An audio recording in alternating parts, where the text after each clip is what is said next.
Hello বন্ধুরা, আমি পিউ। আশা করি তোমরা সবাই ভালো আছো, সুস্থ আছো। তো আজকে কোনো ডেইলি রুটিন শেয়ার করছি না। তো আজকে শেয়ার করব তোমাদের কিভাবে খাসির মাংস রান্না করি আমরা। তো ওদিকে আমার হাজবেন্ড খাসির মাংসটা কাটছে, আর এইদিকে দেখো পিঠে রান্না হচ্ছে সকালবেলা। তো সকালবেলা ভাত রান্না করলাম না, ভাবলাম যে পিঠে রান্না করলে সবার খাওয়া হয়ে যাবে। আর এই যে দেখো দুপুরবেলা কীভাবে খাসির মাংস রান্না করে তোমাদের দেখাবো।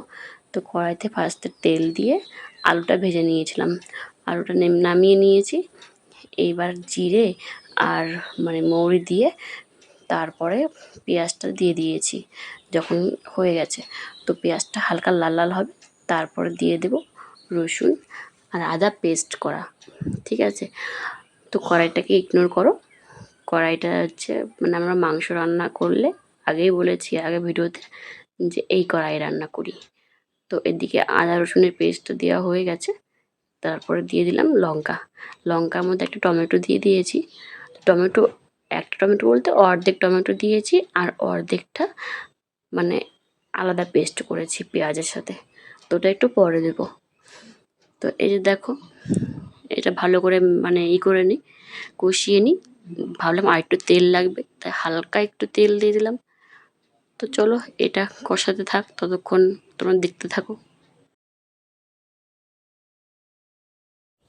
তো এরপরে স্বাদ মতো লবণ, স্বাদ মতো হলুদ দিয়ে দেবো, তোমরা তোমাদের মতো দেবে। আর এরপরে দেখো জল দিয়ে দিচ্ছি হালকা। তো এই জলটা যতক্ষণ না ফুটতে থাকবে, ততক্ষণ ফুটতে থাকবে যতক্ষণ না কড়াই থেকে তেলটা ওই যে পেঁয়াজ রসুনের পেস্ট থেকে তেলটা ছেড়ে দিচ্ছে। এই দেখো ফুটে গেছে, তো ফুটতে থাক। তারপরে এরপরে যখন ফোটা হয়ে যাবে, তারপর তোমার এই যে হয়ে গেছে, এখন মাংসটা দিয়ে দেবো। প্রথমে চামচ দিয়ে দিচ্ছিলাম, পরে না হাত দিয়েই দিয়ে দিই। যেহেতু আমি খাসির মাংস খাই না, কেবল চেষ্টা করছি খাওয়ার, কিন্তু আজকে যেহেতু এনেছিল আমি চেষ্টা করেছিলাম কিন্তু খেতে পারিনি। আমার ব্যাকগ্রাউন্ডে গরুর আওয়াজ শুনতে পাচ্ছ হয়তো, দিনের বেলা ভয়েস দিচ্ছি, তো একটু ম্যানেজ করে নিও। তো এরপরে স্বাদ মতো আবার লবণ দিয়ে দিলাম, একটু হলুদ দিয়ে দিলাম, তারপর নাড়াচাড়া করে নিচ্ছি। তো একটু পরে মনে হলো আরেকটু হলুদ লাগবে, তো আরেকটু হলুদ দিয়ে দেব। তো আরেকটু হলুদ দিয়ে দেওয়ার পর দেব শুকনো লঙ্কার ফাঁকি, গুঁড়োটা। তো সেটা হালকা দেব একমাত্র রঙটা হওয়ার জন্য, আর এমনি ঝালের জন্য কাঁচা লঙ্কা পেস্ট করে দিয়ে দিয়েছি, দেখতেই পেলে। তো এদিকে অর্ধেক কষানো হয়ে গেছে, একটু কষতে থাক এখন। তো এই এখন টমেটোর পেস্টটা আর হচ্ছে পেঁয়াজের পেস্টটা দিয়ে দেবো।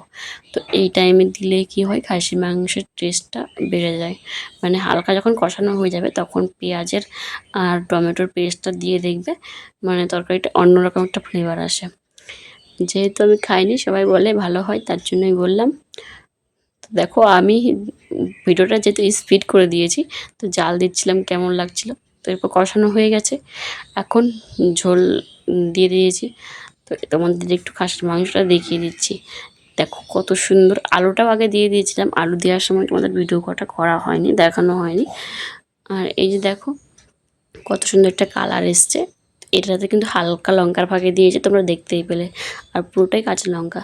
আর এই দেখো তেল, এটাকে তোমরা চর্বি বলো, আমি খাসি হয়তো খাই না, তাই হয়তো মনেও থাকে না আমার কি এই জিনিসটা। তো এই দেখো মাংসটা হয়ে গেছে। তো আজকের ভিডিওটা এই পর্যন্তই। তোমাদের যদি ভালো লেগে থাকে অবশ্যই লাইক কমেন্ট করো।